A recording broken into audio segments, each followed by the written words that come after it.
we're dealing with the world of loneliness. And loneliness is a huge thing that people feel today. And it's a destructive force. And people yearn to be a part of something. People yearn for that companionship. People yearn to have a partner to go through life with. And I think people really feel that right now. What we're trying to do is to show them that, you know what, even though the statistics may say one thing, that marriages aren't going well, and that you're really kind of, if you're in Vegas, bet divorce. What we're trying to show them is that since you want that companionship, since you yearn not to be lonely, let us actually show you the roadmap of how to get there.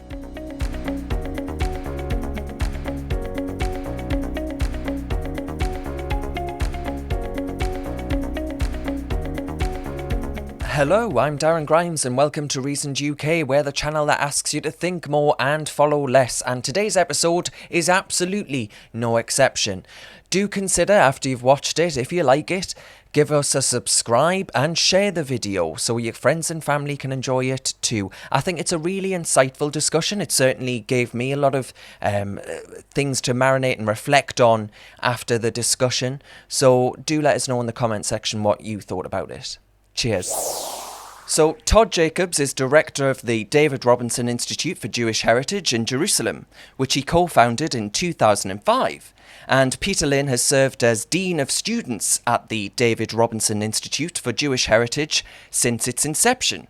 Now, for over a decade, Tod and Peter have worked together in the area of marriage, and on their book, Not a Partnership, Why We Keep Getting Marriage Wrong and How We Can Get It Right, they impart their deep collective knowledge of relationships and, crucially, I think, human psychology.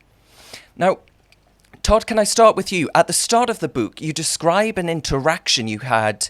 Actually, it could have well been Peter with a student, in which you explained to this student that, and I believe it was a male student, you don't actually know what marriage is. So, correct. If we start from that basis, if we assume that people in 2020 don't actually understand the definition of marriage, could you try and define it for me right now? Sure. And when I say that people don't understand what a marriage is, and when Peter says that, in other words, here's what we mean.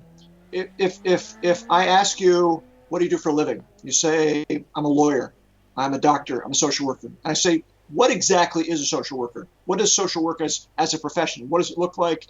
How are you successful there? How do you train for it? How are you reviewed? How do you continue your education in it? And how are you doing as a social worker? You can answer all those questions, no matter what your profession is, assuming you've had a reasonable education and a reasonable background in terms of getting ready for your profession. You know exactly the answer to all of those questions. Mm-hmm. If I ask you, okay, now, is marriage something that is important to you? So if you ask that to most people, according to survey data, most people will say yes. Is it something you're looking forward to? Yes. Is it meant to give you a reasonable proportion of the meaning in your life, along with profession, other relationships, etc.? Most people will say absolutely yes. And then you say, okay, great. So you know what it's like to be a lawyer. That's what you're going for. What exactly are you going for in marriage? What does it look like? How do you define it? Other than in legal terms, which don't really mean much to us anymore. What does it look like? How can you define if it's successful or not? How do you train to get involved in it? How do you know if you're doing well in it? Where is your peer review?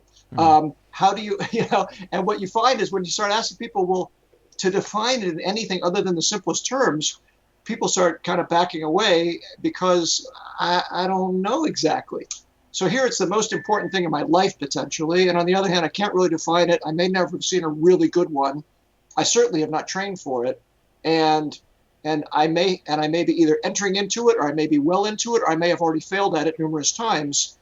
And here I am stuck, still not knowing really what it is. So that was kind of the background to that idea of you don't really know what marriage is. Mm-hmm. And if you like, either Peter or I'd be happy to, try and give you our best definition of what, kind of describes a meaningful relationship between two people. Well, I think we'll get on to that. Peter, do you want to come in on that question? I think that just to add really is that just like Todd just described what a marriage is, really where our book comes from is we really feel that the world of marriage education is a place that the world is lacking in. And, as Todd was describing, we do so much in our lives to get ready for our professional well-being. How much school do you go through beforehand? Once you're in your career, you are learning more. You're trying to expand yourself. You're trying to get that edge. And here it is, the most important thing in our life. So what are we actually doing to get ready for that? Besides the fact of whether we can define it or not, but just, are there steps that can be taken to actually get people ready for marriage? And then once they're in marriage, is there something that can be done to help further them along? So we feel the answer is yes, 100%. And if people invest in more time and energy in the world of marriage education, both before and afterwards, once they are married, then marriages would look different in today's world. Todd, what is it about the institution of marriage that drives you to write an entire book on it? Why do you believe in it so passionately?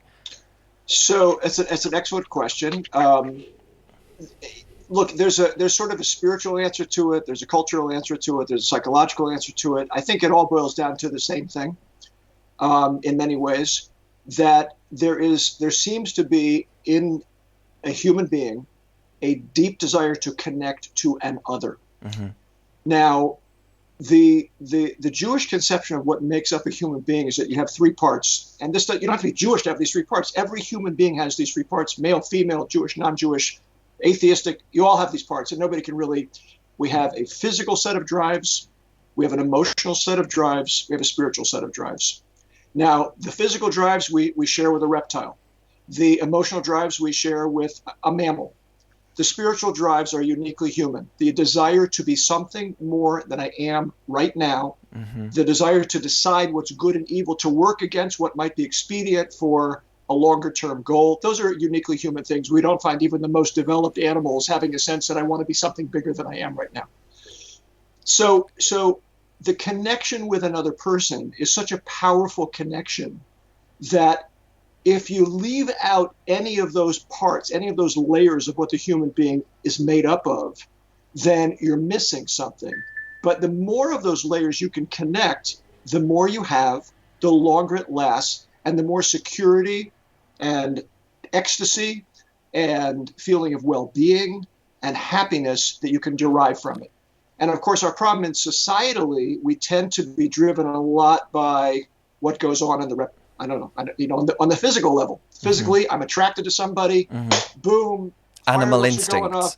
Animal instinct, and it's very powerful and it's very real. Nothing not real about it. The problem is it won't last unless you can build higher levels of connectivity on top of it, which is why no matter how beautiful and how exciting he or she may be for that period of time when we first get together, it fades. There's not the actual physical stimulus fades. The most beautiful perfume, when you smell it too long, we have something called olfactory fatigue.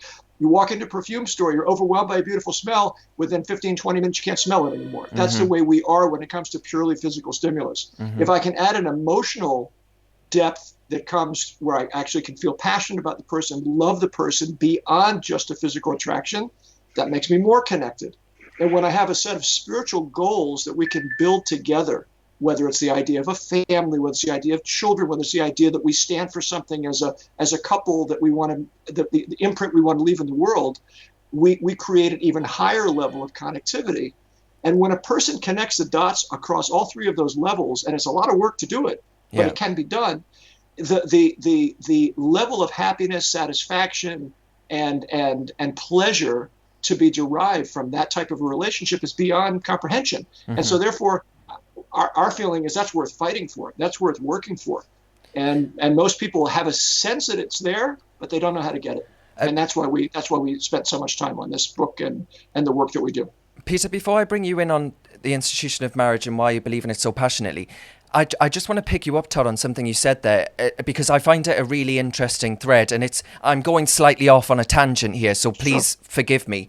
But I wonder if many societies' issues at the moment, and I mean in the way in which politics has almost become a religion, and in the way in which we have a quite a protest movement in this country called Extinction Rebellion, which is basically environmentalism. And the way in which all of these movements have become almost religions in themselves.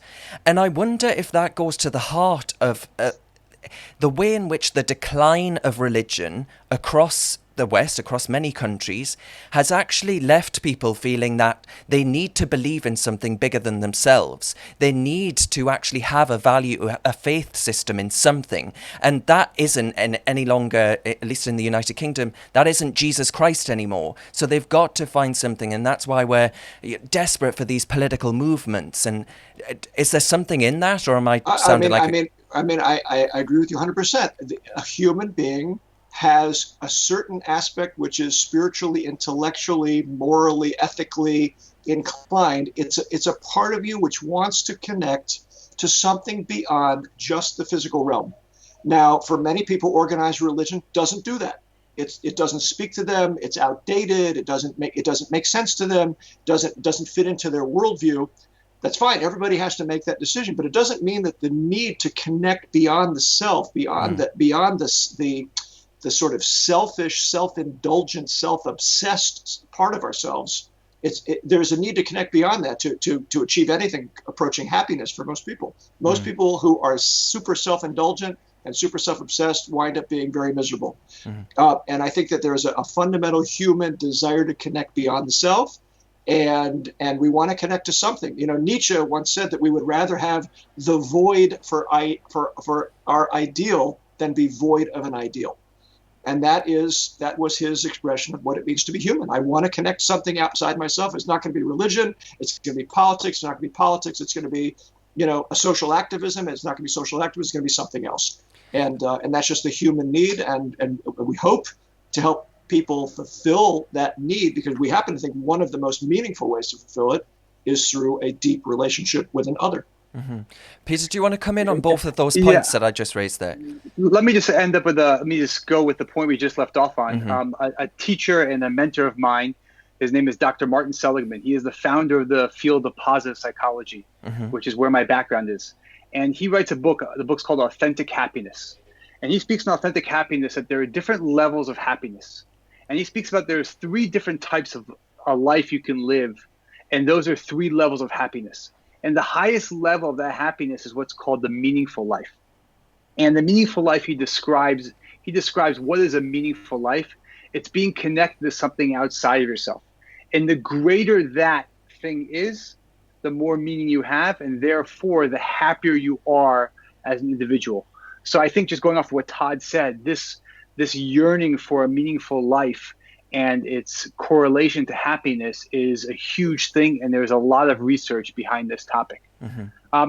I think, just to go to the initial point that you were speaking about, as far as where did it come from to invest so much time and energy, is for me personally, I just sat in front of so many really great students, people who I respect, people who are successful in every other area of their life.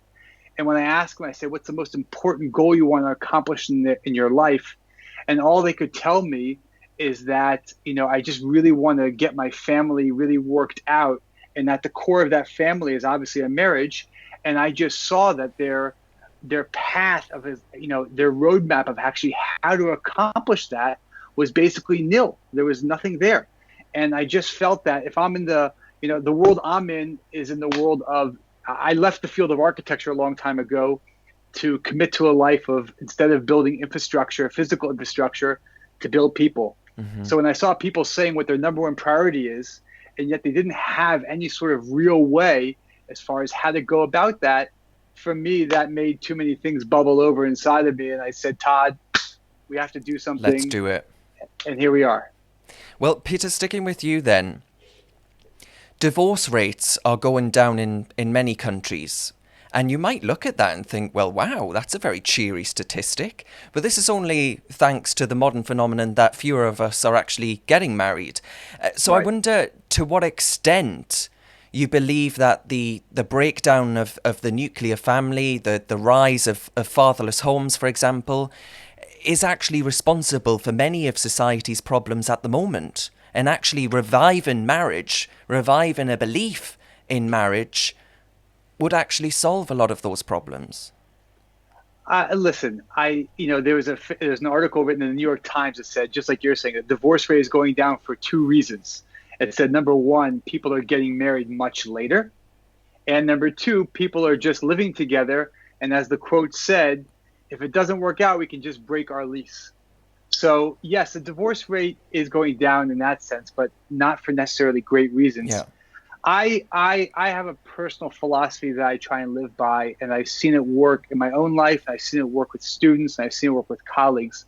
I find that the more we can make ourselves healthier and strong in our interpersonal lives, in those close relationships, then that really impacts how much we can do for the world. And therefore, I do think that if people were able to really focus on themselves and making sure that their families are healthy, that their close relationships are healthy, if people really did all the hard work that it takes to make that core nucleus in your life really amazing, I think that would carry over and really impact society in a very powerful, special way. Todd? I agree 100%. There's a couple of interesting things. One is, as Peter said, the rate, and as you said, the rate is going down because people are marrying less and they're marrying later. So therefore, just statistically, more people sort of remain married. But you also have to ask the question. Let's say that you're one of those 50% of marriages which actually remain, which actually don't wind up in divorce. Does that mean that it's a sparkling, fantastic marriage, which is the center of your happiness, well-being, security, feelings of, that this is the one person I can share all of myself with, and that I'm willing to commit myself to in an uncompromising way? Not necessarily. So, unfortunately, you've got kind of the big world, then you've got those who get married, then you've got those who stay married, then you've got those who are actually happily married, where the marriage is really thriving and functioning. It's a small number of people. We think it can be expanded. We think that everybody has an opportunity to become givers and more directed givers in a way that many people were not trained to be. And that the result of that is very, very powerful impact in a positive way on yourself. And 100%, what we have seen in our students is that the happier they are in their closest personal relationships, the more productive they are in their work, the more productive and happy they are in their work, the more functional they are, the more willing, by the way, they are to be charitable. The reality is, for a person to be charitable and give away money, it doesn't mean you don't have to be rich to give away money. You have to have a sense of well-being and of care for the other. And that is something which spills over. The happier I am, the more that spills over into other parts of my life. The happier. When we see that, by the way, something we notice with people, when a person celebrates and feels happy about something, it's a miserable experience to celebrate by yourself. When a person has a birthday, when a person has a New Year's Eve, when a person has any meaningful moment that is like celebratory, the natural human instinct seems to be, I want to celebrate, I want to share it with another. And so the extent to which we can make more of our lives built around something which is happy and a sense of well-being, the more we will constantly spill over and bring that joy and happiness and giving to other people. And that is something which is, you don't have to be political or anti-political. If you're a functional human being who's taking responsibility and is willing to become a giver and then winds up reaping the harvest of that in terms of happiness and well-being, that's a person who can contribute beyond themselves into their family, into their community, and into the world at large. And you take a lot of those dots, and they become quite a beautiful mosaic over a period of time. Peter, how important is thinking about marriage in itself? I personally am an Anglican. I think of marriage as a union with God, as well as the significant other. How important do you think that religious element in a marriage is? I think that when a person gets married, you're on a mission. And to be on a mission together, whatever beliefs and ideas that you can hold on to that are going to allow you to travel, with that mission in a healthy manner, fantastic. I think that obviously if a person can bring God or ideas of spirituality into their marriage, I think it can make their marriage that much more powerful. But I don't want to say that if it's not, if a person is not a religious person, then therefore their marriage can't work out. I think that it takes so much to build a great relationship, and even more than that, to stay focused on what your mission is. Because when a person, one of the most powerful things is that what happens, we see nonstop, is that when a person actually commits to a relationship, commits to marriage, one of the most difficult things is to stay true to that mission and not get caught up with all the other things that you no longer have in your life. To be faithful to a person, to be there through thick and thin. That takes so much. So if a person can bring God to their life, and that can be something helpful to them, or spirituality, whatever they can bring into their life that's obviously healthy and realistic, that can help people stay true to their path, I think is a very powerful thing. Todd? Yeah, the only thing I would like to add to that is that we wrote the book specifically not in a religious guise and with no presuppositions about religious belief. What we do believe is fundamental is a commitment to giving. Now, whether that commitment to giving comes because I think it's a good thing to do, whether I believe religiously it's an obligation, whether spiritually I'm in tune with giving because I see what it does for me and it does for the other, does really make a difference. Anything that can get a person to commit to giving is the beginning set of steps which can lead to a meaningful relationship. So do I think that the religious people have some kind of monopoly on marriage? Absolutely not. Do I think that, as Peter said, if you have an idea of a goal that can help keep me focused on my commitment and help keep it real for me, wonderful, that's fantastic. But at the bottom line, you don't have to be a religious person to be a giver. But in order to have a meaningful relationship where you can continue to build the relationship and where even after the romance, fireworks have ended, which end, by the way, they end pretty quickly, unfortunately, that's where the real marriage building begins, and that's where the real giving has to come into play. But what's really amazing, and most people never get to this stage to find out, if you actually do begin the process in a focused way of making sure I'm constantly giving to my spouse, making sure I'm taking responsibility for the way that I behave, the way that I speak, the way that I look, that I take responsibility for thinking about my spouse's happiness and well-being, then I can begin to constantly refresh and renew the relationship in a way that's very, very powerful. And ultimately, by the way, the goal ultimately is to get to even a long-term relationship where that excitement and passion of the initial stages is recreated, but with all the commitment, love, and continuity and spirituality, all the other things that come with it. And that is really the ultimate kind of a relationship. And no, you don't have to be religious to have that, but you do have to be willing to give. We're going to come on to what I think many people watching this will be hoping to get out of the interview, which are tips and when is the right time to marry and all of those things in just a moment. But to the extent that you both believe in the institution of marriage and the good that does on a societal level, as well as for the individual, it makes you a more giving person if you are happier and all of those really important values. But do you extending the institution of marriage to same-sex relationships, for example, it is extending the franchise, as it were, important and valuable in and of itself, as far as ensuring that more people are married and therefore happier and stable and they have security and all of those things? Todd?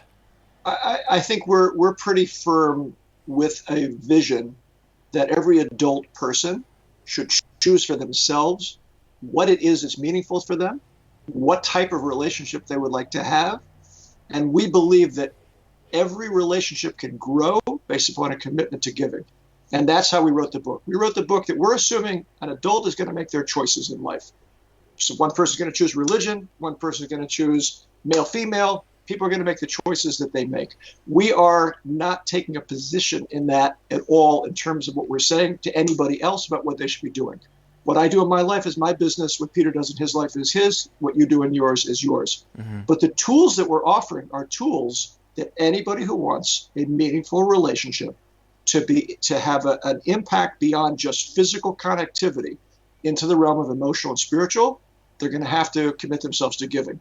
And that's any type of relationship that they want. And a person who does that will find a deepening of the relationship, whatever that relationship is. Yeah, go ahead. Just to add on to that one of the things we found that has been so fascinating with this book, and like Todd said, we didn't write it for any race or religion or any sort of anything along those lines. But what we've done is we've had a lot of podcasts and a lot of interviews with people across the spectrum as far as the lives they're living and what their beliefs are and what they do in their personal lives. And I think the thing that's been so, I guess, rewarding and motivating about our book is that everyone across the board has said these are fundamental relationship ideas of how to get closer to someone and how to make sure that you stay committed to building a great relationship.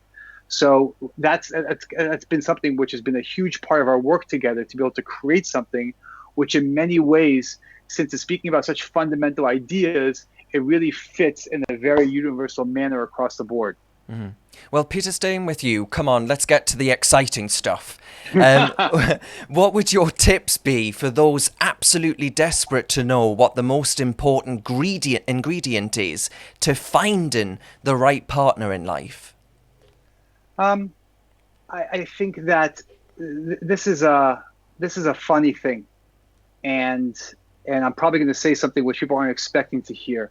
But one of the lines that we say in every class we give, every seminar, anything, is that great marriages are built.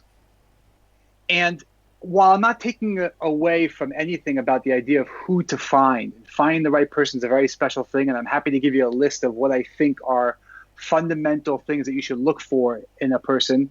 What people have to know, and this is so important, you could marry the greatest person in the world. It could check every single thing that you're looking for on your list. If people don't realize that great marriages are built through hard work, through effort, through time, quality, and quantity, then find the right person. Okay, great. Good luck with that. But if you really want to have this thing called a marriage, through thick and thin, something that stays with you for your life, then you have to realize very clearly that, great, of course, there's one thing to finding the right person. And again, I can speak to you about some of those ideas. But what's more important than finding the right person is that deep commitment that I have to realize that, you know what, this relationship is going to be what I want it to be through a lot of hard work and effort. Todd? Yeah, I think that there are a couple of checklist items that if they're not there, people will have a hard time getting beyond stage one of a relationship and maintaining it. There has to be a level of attraction, actual physical attraction. If a person is not physically attracted to their partner... We're back to those animal instincts again. Well, like I said, we're made of 3 layers, and all 3 have to be met. If I'm very physically attracted, though, and emotionally, I just don't really care for the person much, I'm not going to get much further. If there's a certain emotional feeling and a physical attraction, but let's say I don't respect the person's intelligence, I just can't respect the person. I don't like their humor. It could be, by the way, what makes me respect one person might be their politics, might be their humor, might be their intellect, could be anything. But if I don't fundamentally respect the person for who they are, once again, there's only so far I'll be carried on physical and emotional without some kind of a deeper feeling of respect for the person. So those things have to be in place. And I basically am attracted to the person. I feel a certain level of emotional connection with the person, and I feel a respect for the person. I would add into that I want to marry a person who has 2 other qualities. I want a person who's kind, because we're often attracted to people who are mean and rough and sort of, are in a way because they're a little hard to get and they're hard to reach, and they can be so tough and so interesting. The thrill of the chase. The thrill of the chase, but that's not someone that's very healthy to be married to usually. A person needs kindness over a period of time. And a person needs someone who is who knows how to commit to things. There are people who have great moments of inspiration. They can really rise to the occasion occasionally. They can do amazing things on an impulsive basis, but there's no commitment to kind of being their staying power, grit, whatever you want to call it, however you want to describe that, a certain ability to commit. Without an ability to commit, why will someone stay with me, and why would I stay with them when they begin to get they're a little older, they're not quite as cute as they were, not quite as skinny as they were, not quite as charming as they were, maybe the sense of humor is not so good, maybe an illness came in, maybe a financial setback. Life deals us all kinds of crazy things that we don't expect. And without a level of commitment, so why would I stay with anybody beyond the last 2 minutes if the next minute doesn't look like it's going to be a great minute? So I think very much so that idea that I have to have kind of basic levels upon that we agree that I'm attracted to the person on all three, across the three levels of what it means to be human. I want someone who's kind. I want someone with an ability to commit. And then, as Peter said, beyond that, it's how much work I put into it. And if I don't put work into it, even if I had all those other things and I'm not willing to work on it, it will fall apart. There was a great psychology professor named Maddie Gershenfeld, and she once said something which I thought was so amazing about marriage. She said, about 10% of marriages are absolutely made in heaven. Like, the people are so spectacular, and the connectivity and the chemistry is so powerful that there's almost no way to blow it. And then there's about 10% of people they're just fundamentally not meant for each other. And they, no matter how much therapy, no matter how much work, no matter how much trying, it will fail. And there's nothing you can do about it. Okay, good. So what does that mean? That means 80% of marriages are neither made in heaven nor are they made in hell. And therefore, it's just a question of what you do with it and how much you work on it. So, from the work that Peter and I have done together with our students, colleagues, friends, living life ourselves, being in relationships ourselves with our, respective spouses and families, it seems that about 80% of marriages are just a function of how hard you work and how much time and effort you put into it. Peter, in an age of my generation, first generation to be brought up unable to remember life without the internet, and it is the age of the on-demand economy. You can order a Chinese takeaway as quickly as you can a hookup with an individual, right? Mm-hmm. And if we start with an understanding of that as a byproduct of modern life, of modern society, do you feel a little bit sorry for your students, actually, in the modern marketplace of seeking partners? So, listen, I am a huge technology fan. If it wasn't for the world of technology in my life, well, we couldn't be doing this right now, for example. We couldn't be doing this, and so I'm not here to bash technology at all in any way. I think we need to become much better at using it properly, but that's for a different time. But I'm not just worried about my students. I'm also worried about people like myself in my age category, and as well as Todd. And let me tell you where I think the real problem is with the world of I wouldn't say technology, the world of the internet today, which is a huge problem. It's something we speak about in our book. It's something called social comparison theory. And social comparison theory is about the idea that, if you look through Instagram, you look through your feed on Instagram, what you're basically being given every time you go through that feed is you're seeing the best of people's lives. Mm-hmm. You're not seeing what happened 5 minutes before. You're not seeing the fight that's going to happen afterwards. You're not seeing the debt that they're in. You're not seeing anything. You are putting in front of you 24/7 ideal moments that people are having. I'm not here to take away from those ideal moments and say that they are fake, but what is so difficult is here you are in your relationship. Here you are in your marriage, which takes work and which takes effort and has ups and downs. And what you're putting in front of you nonstop is every other option out there, every other place that you could be, everything that you're not doing.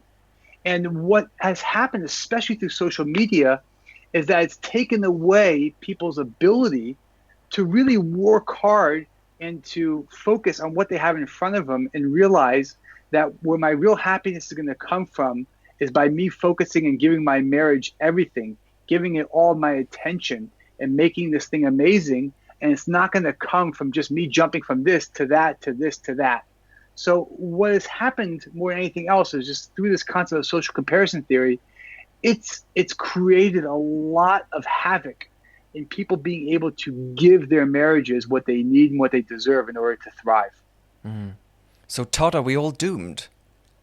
Absolutely not. Totally not.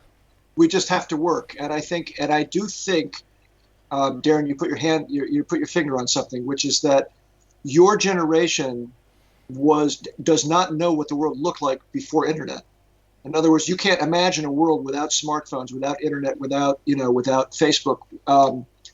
And in my world, there is at least some memory, not much anymore, partly because we get older and our memories fade, but partly because we have been overwhelmed by everything that is happening out there. But there was a time when things were not quite as disposable as they are now. It's a good word. Just think about technology cycles of obsolescence, right? How you'll buy by the way, it always existed in things like fashion, let's say. I keep all my ties because I know that every 12 years, that tie that was amazing when I bought it, right? And then 5 years later, I could not imagine. It's so horrifying that I even could have thought for a moment that was attractive. But 7 years from now, it will be attractive again. Whether it's wide, thin, medium, paisleys, stripes, they all come. There's a certain cycle.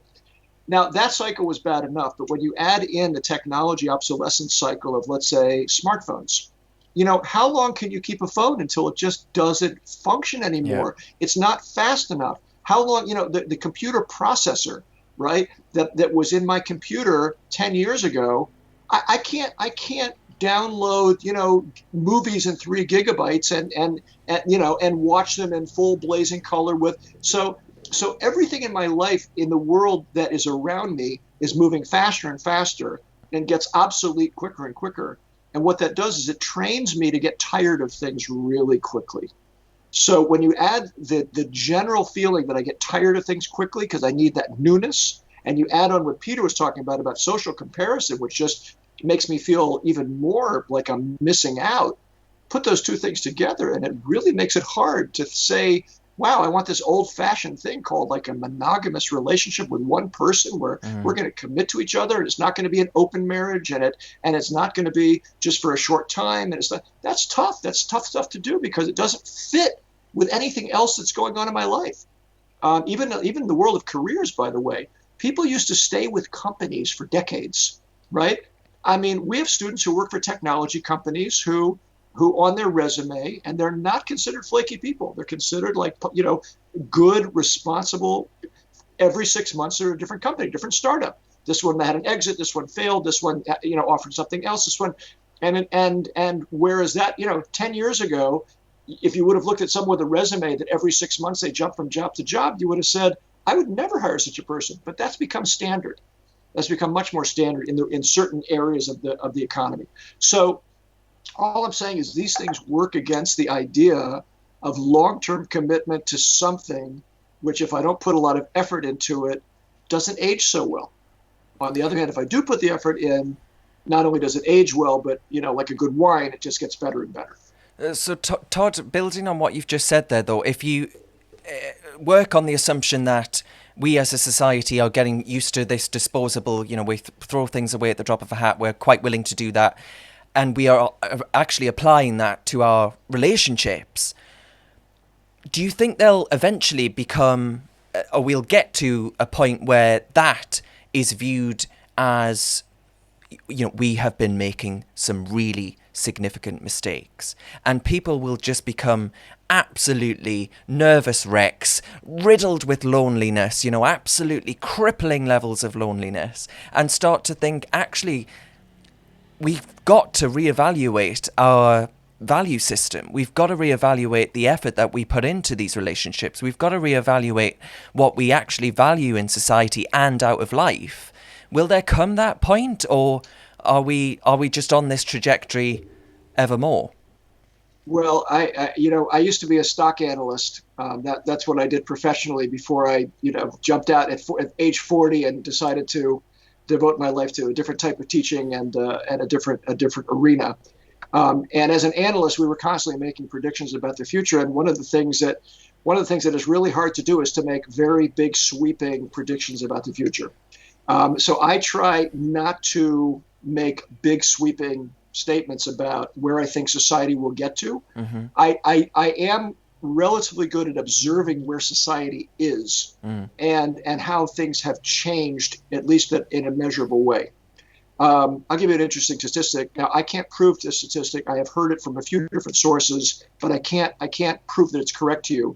But I've heard from a couple of sources, for example, that the students at Stanford, something like 20% have been on antidepressants. Now, by the way, if maybe someone out there actually is part of the administration of Stanford or knows the actual numbers, please get the real number to me in case I'm walking around with a mistaken number. But it wouldn't shock you, right, to hear that kind of best and brightest, most privileged, most, like top university, greats, the kind of people that are going to find great jobs, that have had a track record of success, and yet a fifth of them are depressed, at least on some kind of temporary basis. That, to me, I don't think that was true when I was in college. Okay, now I was in college a long time ago. And it's not like there wasn't depression. There's always been clinical depression, and there's always been existential depression. But I believe that if you look at for things like teenage suicide and teenage depression and depression in general, what you tend to find is that the numbers are not pretty. And again, I can't theorize. I'm not a healthcare worker. I'm not a psychologist. But if we connect the dots between what's happening societally in our lives, how disposable our lives have become, how distracted we have become, how difficult it is to build long-term, meaningful relationships. Throw in the economy, which is up and down, and throw in pandemics and things like that. It's a tough world out there. So there's not much of it that we can control. The one thing we have the ability to control in our world is ourselves. That's about as much as I can control, is myself. And I can control how I want to relate to you and how I want to relate to Peter as my friend and colleague and how I want to relate to my spouse. That's an arena where I have some control and some leverage. And so what we're trying to get people to do is focus themselves on where they do have leverage and really can create meaningful change in their lives, which can have a huge impact on their happiness and that of those around them, their family, their children, their friends. And there's an incredible butterfly effect that, my little bit of well-being that spills over to you, spills over to the next person, spills over to the next. And, eventually you have a very significant, change in a positive way. But what's going to happen first? Will the world boil over, or will we, have catastrophic, you tell me. You're probably better at forecasting that than I am. Just to add on to this, just to be a little bit more in a very specific area, a place I've done a lot of research is in the world of using technology in a healthy way. And I spent a lot of time and effort really trying to understand and see what's being done out there, because even just technology usage is something that we're seeing nonstop. Our phones are with us 24/7. It's the first thing we look at in the morning. It's the last thing that we look at night before we go to bed. Our phones are taking over classroom dynamics. They're taking over dinner tables, you name it.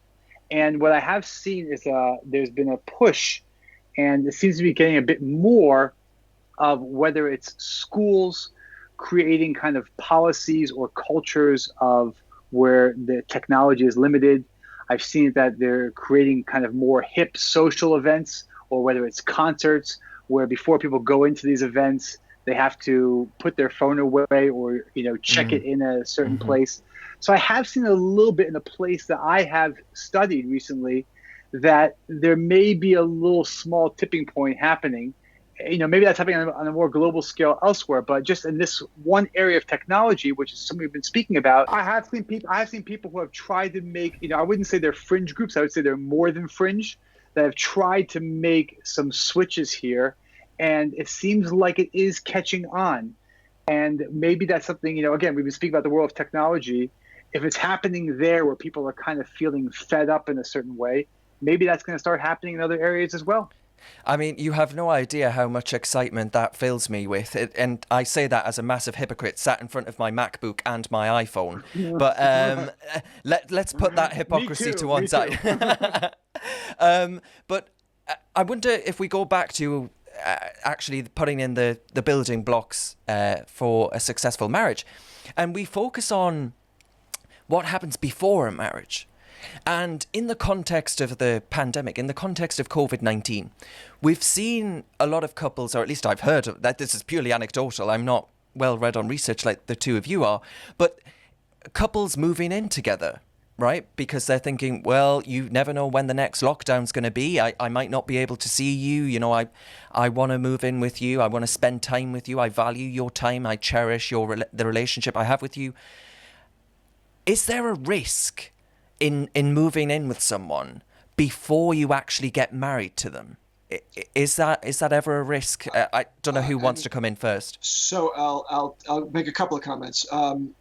We don't know when this pandemic is going to end. Mm-hmm. We don't know how it's going to end. Is it going to fizzle out? Is it going to be with us for a long time? We don't know. But we have some examples of some catastrophic events which forced people together, or offered opportunities for people to be very close together in very intense circumstances. For example, Hurricane Katrina, which took place some years ago in the United States, in the southern United States, created a situation where people were like forced in with each other, couldn't get out, couldn't go anywhere. The opportunities to do things outside were not good, dangerous, etc. And what it created was two very interesting things, both at the extremes. One was, as soon as everything cleared, there were a lot of people that rushed for divorce, meaning like just rushed to the courts and lined up to get divorced because, oh my gosh, I've been cooped up with this person who does not have good character, who didn't take care of me, who's overly angry, who gets violent, who is not understanding, who's really not, pleasant to be with. And there was also a huge number of like babies born, right, in relationships that not only were physically intensively together, but where people found that they could really connect to each other when they didn't have all the distractions of life pulling them apart all the time. So you tend to see extremes at both ends. So I don't have a position on what's going to happen to people that move in together. But I do have some evidence that probably they're either going to intensely get together and really build an incredible relationship that they wouldn't have been able to forge in that period of time and with that level of intensity that'll be amazing, or they will. And by the way, unfortunately, you've seen levels of domestic violence are also way up. Yes. So there are people who are going to explode in a negative way, and there are people who are going to come together in a very positive way. So it's a risk, and it all depends on who the two people are that are deciding to move in together. I will throw out one more little statistic, and that is we have not seen any evidence whatsoever that living together before marriage produces better, happier, more sustainable marriages with lower divorce rates. I would have thought it should have been the opposite, right? I would have thought we live together, we know each other, we've been intimate. I know your habits, you know my habits. Let's get married, and we have now it should be like a 90% success rate. It's not true. Yeah, which is interesting. Nor is it true, by the way, that people that get married a second time do better either. People that people think I've been married, made those mistakes, married the wrong person. Next time I'm going to get it right, and we find that the divorce rates are just as high for those people second time around. Yeah, I definitely would have thought it would have been the case that if you could test the waters, so to speak, that it would give you a better understanding of whether or not you are ideally suited for committing to each other as far as marriage is concerned. It just gets back to what Peter was saying before, though. It means that I might have found a person who theoretically I could get along with really well. But if I don't then put in the commitment, the work, the giving, and all the rest of it, so then it was just another coulda, woulda, shoulda been, what a nice person, what a tragedy, didn't work out. So, Peter, then are people just underestimating how difficult marriage actually is? I think that two things. Number one, people underestimate. I don't like the word difficult. I think people underestimate how much effort it takes, and when people hear that, they say, "Wow, we live in the assumption," and this is unfortunately creates a lot of problems. We live in the assumption of what? If I'm going to meet the right person, and this person is meant to be, it's going to be perfect, and no problems, no issues, great communication, great everything. So as soon as you open your mouth and you say the word effort, Effort's something I do in my professional life where I'm trying to pursue X, Y, and Z. Effort, if it means that, if we correlate, we say effort means that what? It's not the right person, because if it was the right person, it would be no effort. And I think that's a huge problem that's out there. And it's a paradigm that people have to realize, that you apply the paradigm of effort in every other place in your life. Greatness comes with effort. You want to be successful? It takes effort. Of course, you have outliers here and there where they're able to accomplish something by, luck, but you can't base your life upon those outliers. Things in life, for them to be amazing, take work. So do I think marriage is difficult? There's maybe too much of a negative connotation with that word. Yeah. But I do think that in order to have a great marriage, it's not going to come with you just showing up. It's going to come with you really having to put time, energy, effort, all the things we've been discussing today. Todd, how do you actually, say the husband in a marriage keeps eating all the cheese and stops telling his wife that they need to restock up on cheese, and then that causes a massive domestic and they row like cat and dog, and eventually that spirals out of control, and all of a sudden a dispute over cheese is leading to a divorce, and it's got really ridiculous. How would you actually advise that couples solve disputes? I realize that question is incredibly broad, but it's a very broad question. It's a very broad question. But I do remember I had a conversation with my son once when he was about 14 years old. And I think I brought him something from maybe a book from Dale Carnegie. It might have been How to Win Friends and Influence People, which happens to be a very, very deep book in its own way. And I think he made the point in the book that, the arguments that people have tend to be in marriage tend to be the same argument over and over and over and over and over again. He's constantly criticizing his wife that she doesn't put the toothpaste tube, she doesn't put the cap on it. In my day, that there was a separate cap from the toothpaste tube that you had to put on, not like now you just snap it. Okay, they solved that problem with technology. But I said to my son, so Dale Carnegie is saying that, husbands and wives fight over the same thing. And it's always about, the toothpaste cap, or it's about this thing that he does, or, And my son said to me, he was like, I believe he was about 13. He said, well, that's really missing the point. He said, if people had good character and they sort of, were careful about how they spoke to each other, there'd be no reason to argue about the toothpaste tube over and over and over again. So the toothpaste tube is nothing other than, and your example of the cheese, it's nothing other than a manifestation of, I'm thinking about myself. If I'm thinking about myself, I'm not thinking about you. I'm thinking about my needs, not our needs. That mindset is a poisonous mindset. Look, we have in our book, right? The book it's called Not a Partnership. It has two parts to it, two main parts. The first part is theoretical. What causes love? Where does love come from? What part does giving play overall? What are the spiritual dimensions that make us up? How does reality work? And really some very, very deep stuff, a lot of which comes from Kabbalistic spiritual thinking and Judaism. The second part of the book is where Peter really took a major lead here, and it's a practical implementation. So great, I have this theory that I have to become a giver because I love where I give, and without giving, I will not love, and without giving, I can't sustain the relationship. Okay, but great, so that's a wonderful theory. How do I put it into practice? The whole second half of the book is what we call the 4 pillars of giving. It's a practical, step-by-step guide through how to, in 4 different arenas in your marriage, take giving and implement them in a way that can really make your marriage work again. And so my advice to somebody who is contemplating marriage, my advice to somebody who's in a marriage where they're fighting about the cheese or about the toothpaste tube, is they have to, A, spend some time with education, a little bit of time changing their paradigms. B, they got to get together with their spouse and say, we're on the same team. Nobody else is on our team. That's the beauty, by the way, of a committed relationship. We're on each other's teams. We may not realize it, but we're on each other's teams, and we're the only teammates. And everybody else out there is against our team, right? In some sense. If people can realize we're on the same team, and now what we're going to do is we're going to take one of these 4 areas, and on a weekly date night, which is another thing that people need to do, a weekly date night, we're going to go out and we're going to say, okay, we're going to do the chapter on how to make marriage fresh, how to keep it fresh. And every week we're gonna come up with some new ideas, and that week we're gonna implement how to make marriage fresh. And then we're gonna work on that for 2 months, and after 2 months we're gonna do a different chapter on how I can put respect back into the way that I treat you, the way I speak to you, the way I deal with you, right? We think that implementation on a practical basis with some big picture idea that you're working towards is something everybody can do. And that's why we wrote the book. Peter, I'm conscious of time, but my final question to the pair of you would be, how do you, both of you, sell marriage as a proposition to my generation, right? How do you tell them that marriage is for them?